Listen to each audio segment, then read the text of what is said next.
But as you've said yourself, you can't speak for the vice president. These are things they're telling you. Who knows what they're telling other people? My guess is they're telling anybody who's donating to them exactly what they want to hear at this point. What matters is what they say publicly and what they will stick to. I think it's pretty clear that if you run a business, if you own assets, or if you generally are just a normal person, the Kamala Harris economic plan is a complete nightmare. It is a catastrophe. And that is the realization that Mark Cuban recently had to come to. Because if you're familiar with Mark Cuban, you would know he's one of the woke billionaires. He's a big supporter of Joe Biden. He's now a supporter of Kamala Harris, and his talk's all about, oh, it's so good. Yes, liberalism is actually good for business. They're not socialists. They're not communists. Here's why DEI policies are actually good for the profit margins of corporations. And now realizing the Kamala Harris economic policy, Mark Cuban went on CNBC. He was not happy, and the host grilled him on this, and it's just hilarious to watch. So folks, if you enjoy the content, be sure to hit that like button and subscribe. And without further ado, take a listen to Mark Cuban getting grilled on CNBC for his ironic and hypocritical support of Kamala Harris, considering he's a big business guy. He's all into that stuff. And obviously, the Kamala Harris plan is ridiculously anti-business. Okay, let's take a listen. There's a whole bunch of folks in the Valley who I've been in touch with in the past week on this unrealized tax issue, gain issue, and where we've talked about, those who are taking loans against their unrealized stock, et cetera, et cetera. And then they say, well, if you start to tax that, we won't be able to make investments in startups. We won't be able to give money over to venture capitalists and private equity folks and other things like that. What's your feedback to that distinction? Because I wonder, once there's a critique of one, then of one policy, and you get rid of that policy, then of course it moves to the critique of the next version of it. Well, of course, but okay. So what I told him was, if you tax unrealized gains, you're going to kill the stock market, right? And it's going to be the ultimate employment plan for private equity, because companies are not going to go public because you can get whipsawed, right? I mean, my own personal experience back from the internet days, right? All of a sudden I was cash poor, but equity rich, right? My net worth was enormous, but the number of dollars in the bank wasn't enormous. And so I'd have, based off of the unrealized gains, I would have had to borrow money, and I effectively would have been in hock just to pay my tax bill instead of trying to run my company, and 1,000 other reasons, right? So. Exactly. By the way, this is completely true, Mark. You are completely right. But my question is, if that is the case, why are you supporting Kamala Harris for president? Why? For what reason? Because you keep saying, oh, Democrats are actually good for the economy. Now you're like, okay, wait a minute. This unrealized tax on capital gain, or tax, I should say, on unrealized capital gains. Yeah, that's insane. By the way, it is. This is what they did. And according to Mark Cuban, you told them this, right? You told this to the Kamala Harris campaign. They didn't care. They didn't listen. Okay, at what point do you realize you're tired of being kicked around? You're Mark freaking Cuban. You don't have to keep bending the knee to these people because you think it gives you more, I don't know, cultural clout or something. I don't know. Again, just some important questions. If this is such a concern to you, which it is, yes, this is an idea that would literally destroy the entire economy. Why are you supporting this? Why are you supporting this? Let's see if he answers. So they realize that's the issue. I can't repeat it enough. Even though she's not directly conflicting the Biden tax plan, to her value proposition is we need to tax everybody fairly.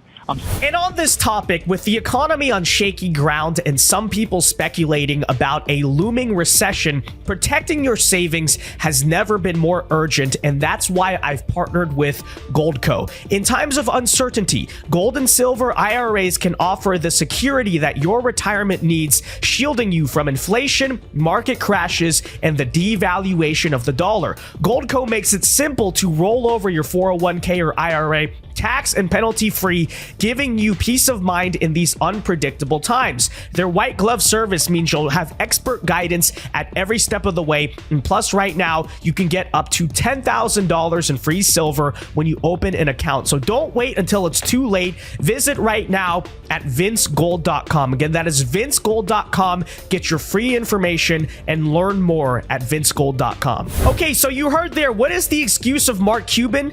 yeah, she's saying these things, but she doesn't really mean it. She doesn't mean that. She told me she doesn't really mean that. Oh, really? It's almost like Kamala Harris is saying whatever it takes to win votes, right? Okay, let's take a listen, though. Starting from the Biden plan as a starting point, but that's not necessarily her ending Mark, point. let me just say, I appreciate you calling in, telling us what you're hearing on these fronts. That's great. But as you've said yourself, you can't speak for the vice president. These are things they're telling you. Who knows what they're telling other people? My guess is they're telling anybody who's donating to them exactly what they want to hear at this point. What matters is what they say publicly and what they will stick to. No. Exactly, by the way. Okay, they're probably telling Mark Cuban, no, don't worry, we're not really gonna do that, okay? We love the rich. And then when they're talking to progressive Bernie Sanders supporters, they're saying, yes, we're gonna tax all the rich people. We're gonna do the unrealized capital gains tax. But what does Mark Cuban say? No. Guy may be very smart in business. I don't think he's very smart in politics. Okay, let me just say that. No, absolutely, positively not. Right. Let me just be very I don't know. clear. Like, why do you think that they're telling you the truth and not telling other people other things? Well, if they won't say it publicly, say it publicly. Tell all of us so that we can hold you to it. I get it, but you've got to get the details right. You can't just. Yeah, but we have 60 days till an election. Like, you're asking people to take a flyer. Even if it's the day before the election, right? Even if it's the day before. Look, the next question is, the second thing I was going to mention earlier. I just don't want everybody to trade on what we think and what we feel and what we think may happen. Exactly. Just tell us. I don't know what that even means. Mark Cuban is kind of just talking in circles at this point, but let's take a listen to more of his defense as to why, yeah, she may support like very socialist leaning ideas, bad for business, etc., but she doesn't really mean it. I don't know. Fair question, Mark. A lot of folks have come on our broadcast who are critical of the vice president and her campaign have suggested that she's a progressive and that she is going to operate very similarly to Biden, or in some cases, people have suggested she's going to operate even more to the left of Biden as it relates to regulation, potentially taxes, other things related to business. On the other side, you hear, at least privately, from folks in and around the Biden campaign saying, no, we're really tacking to the middle. What do you think is really happening here? Kamala Harris is pro-business. This is Kamala Harris's campaign. It's not Joe. In the same interview where you talked about how she supports unrealized capital gains tax, where she's pro-business, all this guy ever does is cope. Okay, it's just cope. No. She told me she wasn't really gonna do it. She told me. Yeah, well, she definitely is not a politician trying to just win my support and then she's gonna go do something else. No. She's pro-business. Yeah, she only wants price controls in the grocery stores, and she wants tax on unrealized capital gains, but she's really so pro-business. Great for the businesses, guys. Great for the businesses. Unbelievable. This guy's just such a sleazeball. So ridiculously dishonest. Joe Biden's campaign, right? Kamala Harris is not Joe Biden. They're very, very different. She's trying to be, again, this is my perspective, she's trying to be very respectful of the president and everything he's proposed. She's trying not to directly contradict him in any way. So she talks a little bit around the subject when it comes to taxing in particular, but she's going center 100%. I mean, literally, if you read the transcript of her speech yesterday, she's talked more about entrepreneurs and helping them have access to investment and making it easier for people to invest in startups than any president that I've ever heard talk about startups and entrepreneurs. So to the extent literally, she listens, right? This is not something where it's just her policy team comes out and says, Mark, or whoever, let's hope this works. No, she's like, list me things you think we should be talking about. You're the entrepreneur. You invest in more startups than anybody I know. What do you think we should be doing and what's going to increase the number of investments in startups?